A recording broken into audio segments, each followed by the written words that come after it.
All right, real quick, it's yours truly, Mr. Taliaferro. Before the video starts, it would mean the world to me if you follow me on Twitter, Instagram. That's how my business grows. At is Mr. Taliaferro on your screen right now. When you follow and subscribe to me, you become one of the pharaohs. That's how I talk business, and that's how you support a young hustler out here getting it. What are you talking about, bro?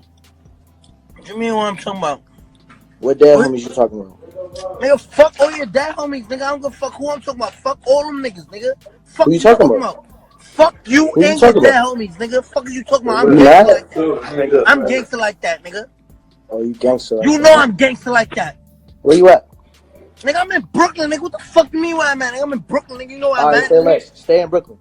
I'ma stay in Brooklyn, nigga. Fuck Alright, you bet. and your Say dad. less. We on the way. Yo, Trippie, listen. We on the Michael way. White. Fuck Michael. Fuck you and your dad homies, nigga. We don't do no gossiping. We don't do no arguing. We don't beef on social sites. We just hit our target. Oh, my bad. It's 2018, not 1998, not 2008. It's 2018, where everybody gossips on social sites and they just beef on social sites. Mr. Taliaferro, how's everybody doing? Listen, man, we are in the era of gangsters, quote unquote gangsters, getting what they got to get off online. You got guys trying to prove they're gangsters by getting a bigger number of Instagram live followers in their live stream. You got people talking about incriminating shit online, and the media is only going behind what these rappers and artists are putting in the atmosphere. Welcome to 2018, ladies and gentlemen. If you've been away from your phone for the last couple years, things have changed. And what I'm watching with these two artists, specifically, they're two of the biggest that come out of this era. Trippie and Tekashi 6ix9ine. The kids love them. Both of them. The kids love them. Tekashi's wave might be a little bit bigger than Trippie's, not because of music, but because of the antics and the amount of beef that he's been involved in his short time in the public domain of rap. These two guys are a couple of the leaders. I'd add XXXTentacion to that list. I'd add Lil Yachty, and I'd add Lil Pump, and you might have your starting five of who the kids love thus far from the end of 2017 on up to 2018, as we're about a quarter of the way through. Listen, man, I don't know what this accomplishes by starting beef on Instagram.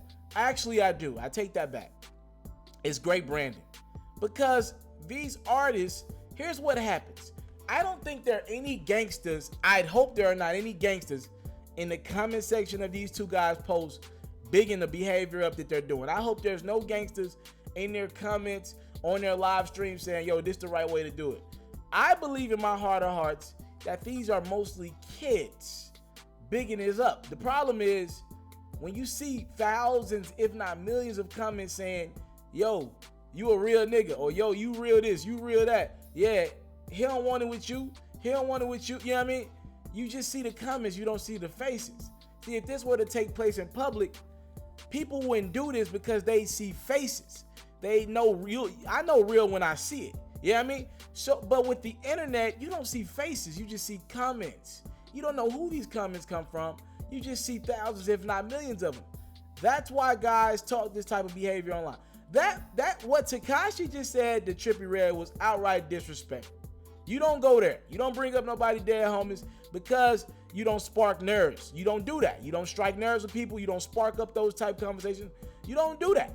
But when there's miles away, hundreds of miles away, you get away for talking about somebody's mom. You get away with talking about somebody's dead homies because the repercussions are not big. You don't believe this person is going to fly to you.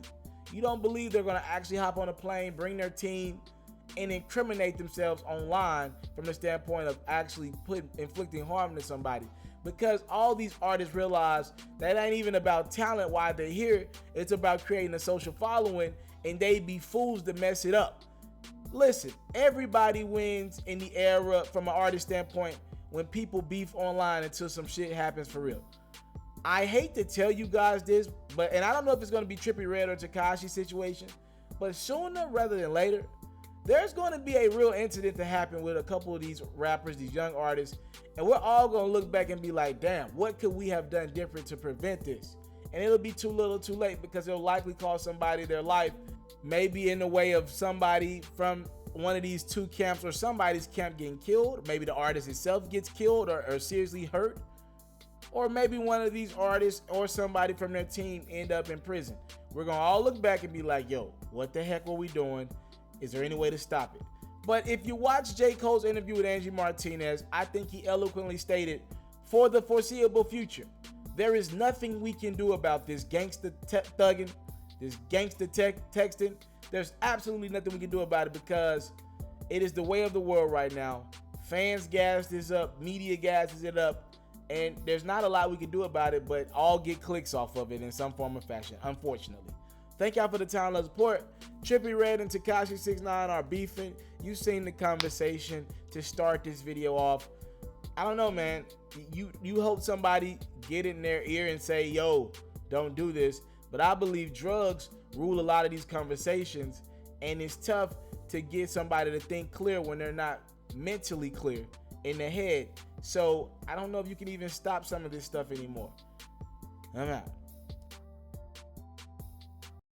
I want to salute you, homie, you know, for building your own thing and doing your own thing, creating your own platform, your own website. I got one life to live out my dreams, and I'm giving this thing all I got. I interview celebrities. I talk sports. I represent the culture. Right now, you're turning up on MrTaliaferro.com, shawty. Yeah!